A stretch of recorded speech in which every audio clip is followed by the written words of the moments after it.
Isa sa mga iconic na pagkain sa Cordillera ang itag o pinausukang karne. Pero sinong mag-aakala na ang pagkain ito na karaniwang pinagsasahog at inuulam lang, pwede palang gawing dessert? Presenting itag biscuit at itag pulburon. We know that utag is popular in Sagada. Yes. And now we come up with utag biscuits and pulburon in Baoco Mountain Province.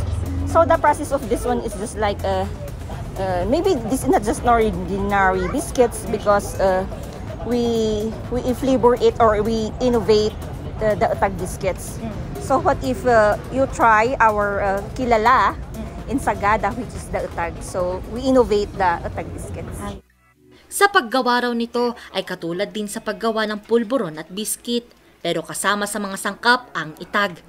First time ko nga makakita ti kastoy so nga ta ramanan tayo. Pulburon ti damon tapos no nga bang kangkanam rumwarjay flavor ti utag. Kung merong itag biscuit at pulburon ang Mountain Province, ang Tuba Benguet naman gumawa ng paraan para kahit saan ka man pumunta, aba matitikman mo pa rin ang itag delicacies ng Cordillera. Ito po is Kiniing Gourmet. Kung bakit po kami gumawa ng Kiniing Gourmet, meron po kasi tayong mga yung mga tuyo gourmet, chicken gourmet. Kaya inisip namin na gumawa na lang ng, pwede naman tayong gumawa ng Kiniing Gourmet in which itong Kiniing ready to eat siya. Tumatagal na din kasi naluto na ito. Tapos na in-steam na namin, kaya no worry. Ilan lamang ito sa mga produktong alok ng 5 MSMEs exhibitor mula sa mga probinsya ng Cordillera na tampok ngayong ika-4 na pagdiriwang ng Cordillera Festival of Festivals 2025. This is actually a lead activity of the Department of Tourism Cordillera Administrative Region, yung Cordillera Festival of Festivals.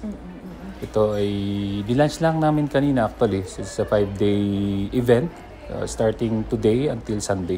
Basically, it's to promote tourism, no? Pero meron din tayong naging participation on the part of the Department of Trade and Industry, no?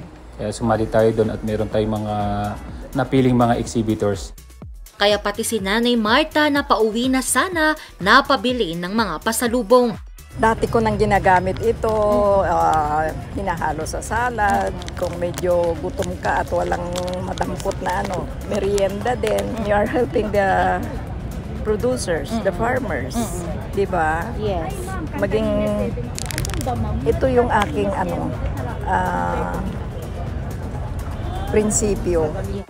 Binigyan natin ng pagkakataon yung mga iba't ibang MSMEs natin, yung mga micro, small, and medium enterprises dito sa Baguio and Benguet para makapag-showcase sila ng mga produkto nila, no? Ito ang unang pasilip para sa pagdiriwang ng Cordillera Festival of Festivals 2025 ng DOT at DTI Cordillera. Bukas naman, October 24, 8 probinsya kasama na ang lungsod ng Baguio ang paparada para ipakita ang kanilang mga natatanging festivals sa isang parada na Festival of Festivals. Dahil dito, pansamantalang isasara ang Session Road hanggang sa Post Office Loop, Harrison Road at Magsaysay Avenue mula alas 6 ng umaga hanggang alas 12 ng tanghali para bigyang daan ang parada. Angel Arquero, RNG News.